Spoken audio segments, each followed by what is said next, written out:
LPG gas ಇರುವ ಕರ್ನಾಟಕ ರಾಜ್ಯದ ಎಲ್ಲ ಕಂಪನಿಯ ಗ್ರಾಹಕರಿಗೆ ರಾಜ್ಯ ಸರ್ಕಾರದಿಂದ ಮತ್ತು ಎಲ್ಲ ತೈಲ ಕಂಪನಿಗಳಿಂದ ಹೊಸ ನಿಯಮ ಜಾರಿ.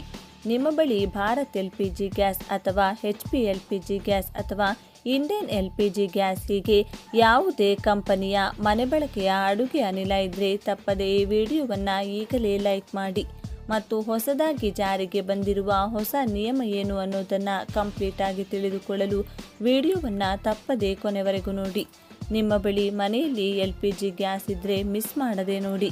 ಅನಿಲ ಸಂಪರ್ಕ ಸೇವೆ ಪಡೆಯುವ ಎಲ್ಲ ಬಳಕೆದಾರರು ತಮ್ಮ ದಿನನಿತ್ಯ ಬಳಸುವ ಗ್ಯಾಸ್ ಸಂಪರ್ಕದ ಬಗ್ಗೆ ಎಲ್ಲ ನಿಯಮ ತಿಳಿದುಕೊಂಡು ನಿಯಮಾನುಸಾರ ಬುಕ್ ಮಾಡಿಕೊಂಡು ಖರೀದಿಸಬೇಕೆಂದು ಆಹಾರ ನಾಗರಿಕ ಸರಬರಾಜು ಮತ್ತು ಗ್ರಾಹಕರ ವ್ಯವಹಾರಗಳ ಇಲಾಖೆಯ ಉಪನಿರ್ದೇಶಕರಾದ ಸಕೀನಾ ಅವರು ತಿಳಿಸಿದ್ದಾರೆ.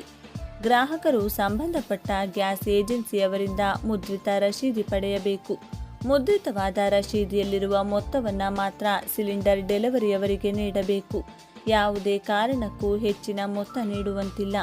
ಹೆಚ್ಚಿನ ಮಾಹಿತಿಗಾಗಿ ರಸೀದಿಯಲ್ಲಿರುವ ನಂಬರ್ಗೆ ಕರೆ ಮಾಡಿ ತಮ್ಮ ಎಲ್ಲ ಸಂಶಯಗಳನ್ನು ಬಗೆಹರಿಸಿಕೊಳ್ಳಬಹುದು. ಸಿಲಿಂಡರ್ನ ಪೈಪ್ ಖರೀದಿಸುವಾಗ ಅದರ ಮೇಲೆ ನಮೂದಿಸಿರುವ ಮೊತ್ತ ಮಾತ್ರ ಕೊಟ್ಟು ಖರೀದಿಸಬೇಕು. ಗ್ಯಾಸ್ ಏಜೆನ್ಸಿಯವರ ಪ್ರಮುಖ ಕರ್ತವ್ಯಗಳು: ಗ್ರಾಮೀಣ ಪ್ರದೇಶದ ಗ್ರಾಹಕರಿಗೆ ಆನ್ಲೈನ್ನಲ್ಲಿ ಬುಕಿಂಗ್ ಮಾಡುವುದು ಮತ್ತು ಆನ್ಲೈನ್ನಲ್ಲಿ ಹಣ ಪಾವತಿ ಮಾಡುವ ಬಗ್ಗೆ ಜಾಗೃತಿ ಮೂಡಿಸುವುದು. ಗ್ರಾಮೀಣ ಪ್ರದೇಶಗಳಲ್ಲಿ ಸಿಲಿಂಡರ್ ಡೆಲಿವರಿ ಮಾಡುವ ಸಂದರ್ಭದಲ್ಲಿ ಡೆಲಿವರಿ ವಾಹನದ ಮೇಲೆ ಸಿಲಿಂಡರ್ನ ಮೊತ್ತದ ಬಗ್ಗೆ ಸಂಬಂಧಿಸಿದ ಗ್ಯಾಸ್ ಏಜೆನ್ಸಿಯವರು ಮೊತ್ತದ ಪಟ್ಟಿಯನ್ನು ಪ್ರದರ್ಶಿಸುವುದು.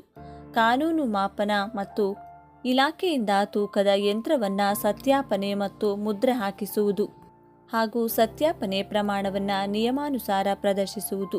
ಪ್ರತಿ ಡೆಲಿವರಿ ವಾಹನದಲ್ಲಿ ಸಿಲಿಂಡರ್ ತೂಕ ಮಾಡುವ ಸ್ಟ್ರಿಂಗ್ ಬ್ಯಾಲೆನ್ಸ್ ಅನ್ನು ಕಡ್ಡಾಯವಾಗಿ ಇಡಬೇಕು.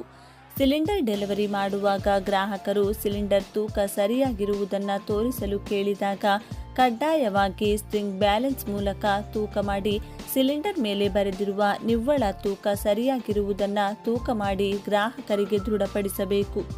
ಗ್ರಾಹಕರಿಂದ ಮುದ್ರಿತ ಬಿಲ್ನಲ್ಲಿ ನಮೂದಿಸಲಾಗಿರುವ ಮೊತ್ತವನ್ನು ಮಾತ್ರ ಸಿಲಿಂಡರ್ ಡೆಲಿವರಿಗಾಗಿ ಪಡೆಯುವುದು.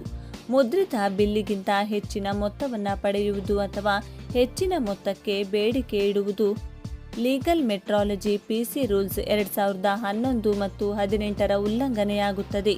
ಗ್ಯಾಸ್ ಡೆಲಿವರಿ ಮಾಡುವ ವಾಹನಗಳನ್ನು ನೋಂದಾಯಿಸಿಕೊಳ್ಳಬೇಕು ಹಾಗೂ ಸುರಕ್ಷೆ ಕಾಪಾಡಿಕೊಳ್ಳಬೇಕು.